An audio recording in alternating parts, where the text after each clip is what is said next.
मैंने सुना है कल यहां एक और रैली हुई थी। सरकार ने रैली की, सरकार के द्वारा रैली की गई, सरकार के लोग आए थे और सरकार का खर्चा हुआ था।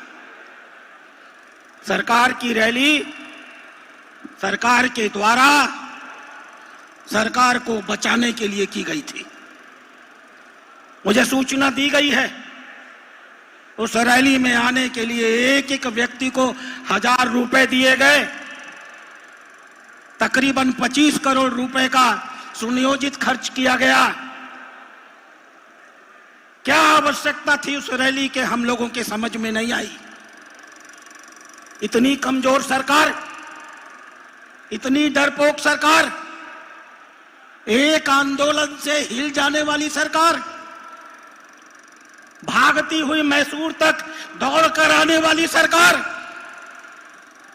आखिर डर क्या है? कौन सा कारण है? क्यों इतना डरे हुए हैं इस आंदोलन से? आंदोलन से डरने के लिए खर्चा करने की जरूरत पर अगर उन्होंने अपने को सुधार लिया होता, ईमानदारी के साथ, निष्ठा के साथ कर्नाटक की सरकार को चलाने का प्रयास किया होता, तो भारतीय जनता पार्टी के कार्यकर्ता उनके साथ कदम से कदम मिला करके चलते। लेकिन हम भारतीय जनता पार्टी के कार्यकर्ता देश के किसी भी प्रांत में ऐसे किसी भी सरकार को स्वीकार नहीं कर सकते जो देश की कमाई का, गाड़ी कमाई का धन लूटने का काम करती हो और अपनी जेब को भरने का काम करती हो। हमने भी रैली की है। मुझे बताया गया 3 लाख लोगों से अधिक लोगों ने पूरे कर्नाटक से आकर के इस कार्यक्रम में शिरकत की है। किसी को आने जाने का खर्चा नहीं दिया गया है। कार्यकर्ता और नागरिक अपने उत्साह के साथ चल करके इस 7 दिवस की यात्रा में शामिल होते रहे हैं। एक एक दिन की यात्रा में 50,000 नागरिकों ने अपनी सहभागिता की है। यह जनता की रैली थी, जनता के द्वारा की गई थी और जनता के लिए की गई थी। एक और उनकी रैली थी, सरकार की रैली, सरकार के द्वारा, सरकार के लिए, और दूसरी ओर हमारी रैली है, जनता के द्वारा, जनता के लिए, जनता की रैली। आज ये लड़ाई यहां से खत्म नहीं हो रही, ये लड़ाई यहां से शुरू हो रही।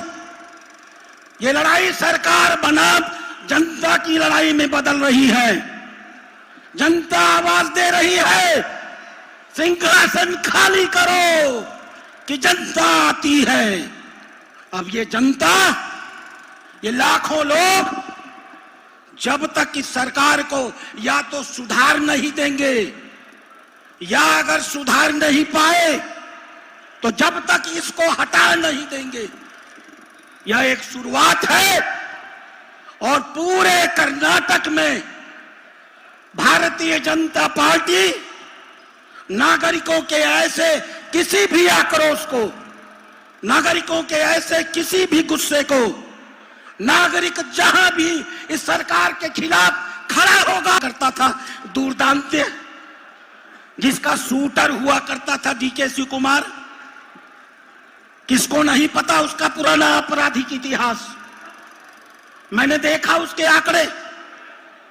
2008 में जब उसने पहली बार कनकपुरा से चुनाव लड़ा, अपराध की कमाई से उसके पास 75 करोड़ रुपए थे।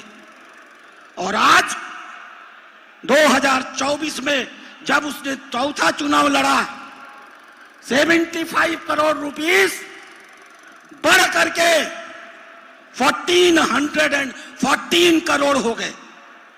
आखिर यह पैसा शिव कुमार के पास कहां से आया? यह रैली और ये नागरिक मांग करते हैं इस बात की। शिव कुमार इस बात को नागरिकों को बताएं, कौन सी वो कमाई राजनीति में होती है?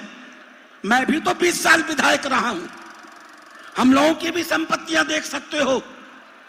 तुमने इस 20 साल में लूट करके कर्नाटक को इतना खाली कर दिया, कर्नाटक गरीब होता चला गया और तुम्हारी संपत्ति 75 करोड़ से बढ़ करके 1414 करोड़ हो गई। इस कमाई का जवाब इस प्रदेश के डिप्टी चीफ मिनिस्टर को देना पड़ेगा। मुख्यमंत्री के खिलाफ आप लड़ रहे हैं। हमारे बहुत सारे वक्ता लगातार 7 दिनों से कह रहे हैं, आपकी जानकारी में है, एक मुख्यमंत्री जो अपने आप को ईमानदार घोषित करता था, आज उसकी ईमानदारी की कलई खुल चुकी है। आज देश देख चुका है किसने, कैसे इस व्यक्ति ने हरिजनों की जमीन पर कब्जा कर लिया, कैसे इसने अपनी ताकत का उपयोग करके 4000 करोड़ रुपए का स्कैम कर लिया। इसलिए मित्रों, मैं आप सबसे यही आग्रह करूंगा,